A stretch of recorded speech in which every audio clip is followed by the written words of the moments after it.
Hello grade 9. Ang ituturo ko ngayon ay ang solving quadratic equation by completing the square when the leading coefficient is not equal to positive 1.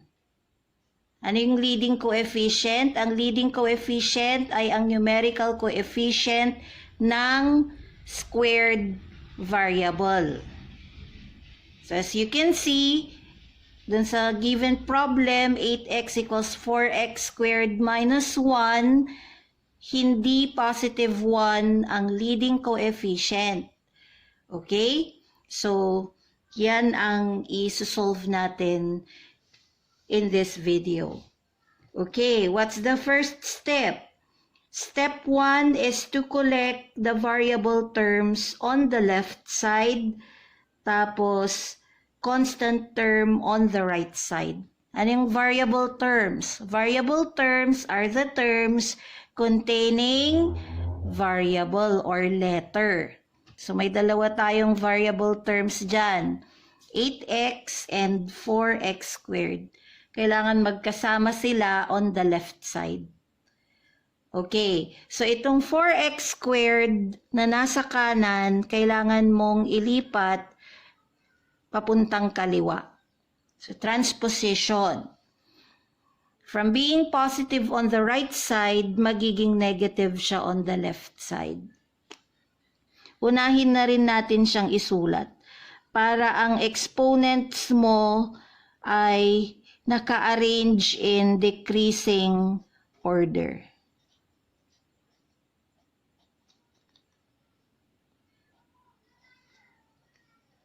Yan.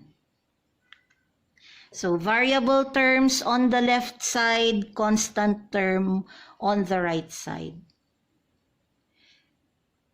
Next, gawin mong positive 1 ang coefficient ng x squared. So, it's negative 4. Paano magiging positive 1 ang numerical coefficient ng x squared? Pag dinivide mo ang negative 4 by itself, ang makukuha mong answer ay positive 1. Diba? Negative 4 divided by negative 4 equals positive 1. So, yun din ang gagawin mo dito sa remaining terms mo. I-divide mo din ang mga ito by negative 4. At ano yung ipinapakita doon? Division property of equality from your grade 7. So, i-divide lahat ng terms by negative 4. Bakit natin ginagawa ito? Ito yon. Para maging positive 1 ang coefficient ng x squared. Okay? Positive 8x divided by negative 4 equals negative 2x. Bakit naging negative? Count the number of negative signs. If the number of negative signs is odd, kasi 1 is odd, the quotient is negative. Grade 7 ulit, dividing signed numbers.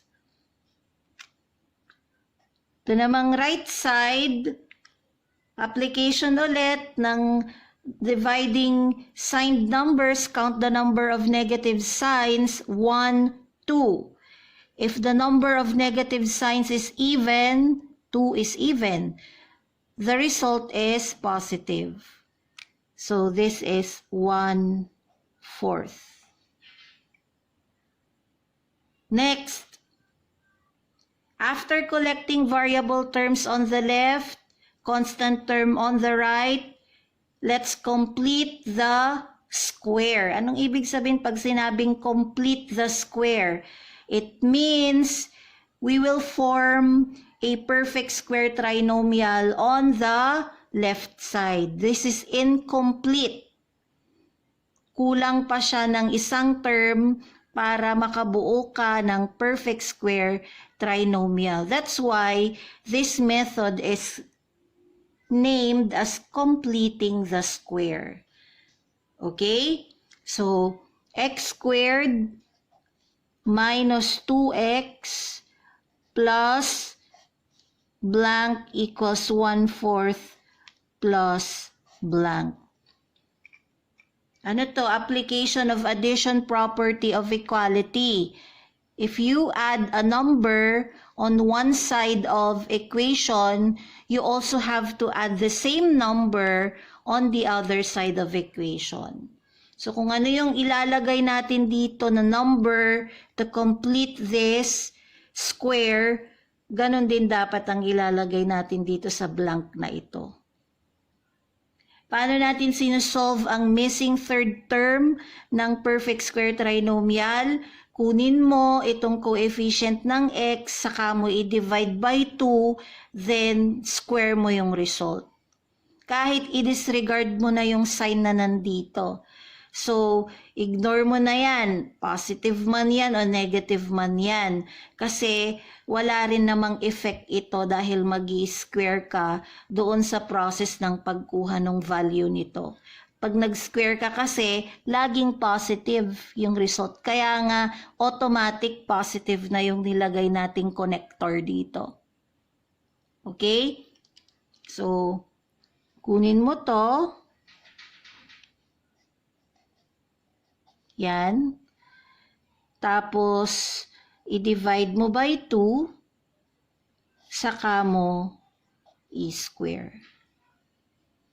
Fixed ito, itong dividing by 2. After dividing by 2, you square. Tandaan ang process. So, what is 2 divided by 2? 1. What is 1 squared? 1. Plus 1 din dyan. So, etong trinomial na to is a perfect square trinomial. Completed na yung square mo. Next, after forming a perfect square trinomial on the left, rewrite your perfect square trinomial into factored form. So, naaral nyo na rin noong grade 8 na ang itsura ng factors of a perfect square trinomial ay square of a binomial. Okay? O, paano mo bubuuin yung factored form ng perfect square trinomial? Parenthesis. Maglagay ka ng square sa labas ng parenthesis kasi nga square of a binomial. Tignan mo yung sign ng middle term ng perfect square trinomial. I-follow mo yung sign na yan. So, ito ay minus kaya minus din dito. Paano mo kukunin yung first term ng binomial mo? Kunin mo ang square root ng first term mo. Ano bang square root ng x squared? It's x. Ano ang second term ng binomial mo? Kunin mo ang square root ng third term mo. Square root of positive 1 is 1. So this is the factored form of the perfect square trinomial x squared minus 2x plus 1. Equals...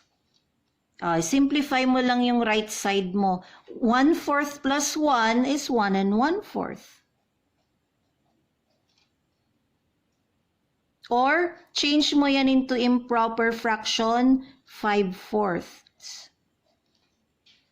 Paano nakuha yung 5/4? 4 times 1 plus 1. Denominator times the whole part plus the numerator equals 5.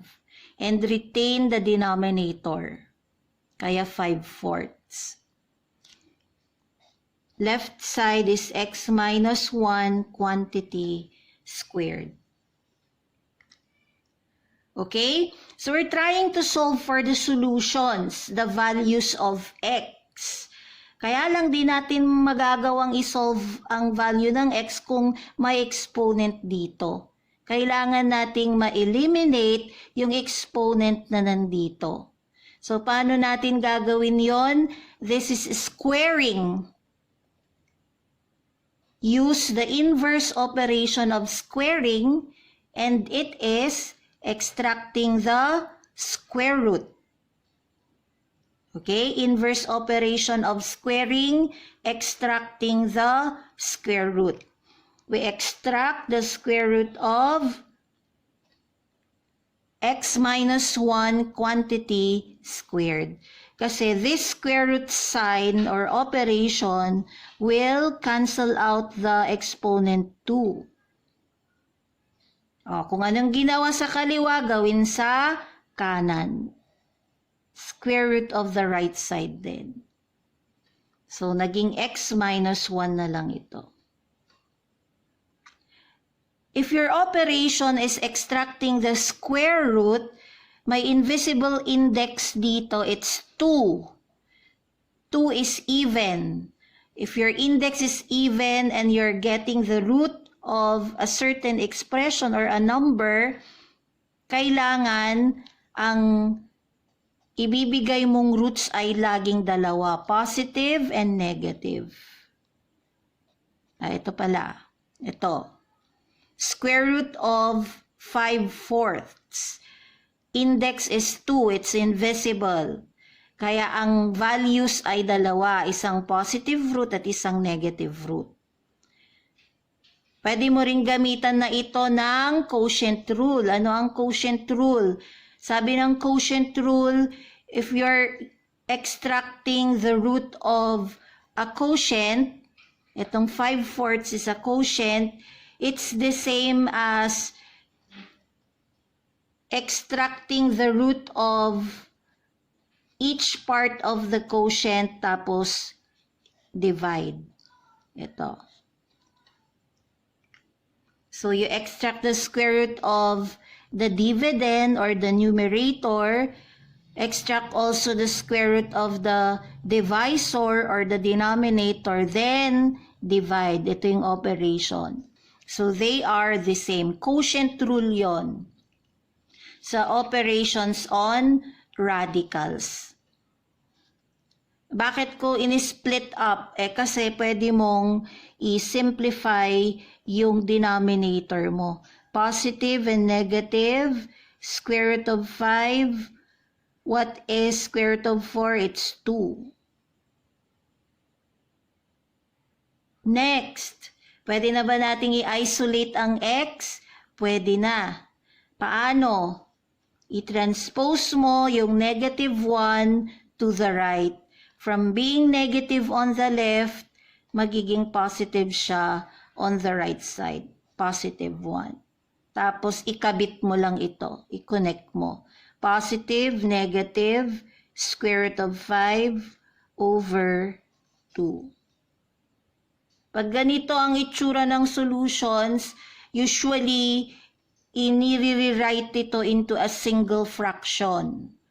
So, paano i-rewrite yan into a single fraction? Mahabang fraction bar. Ang magiging denominator mo ay ito, 2.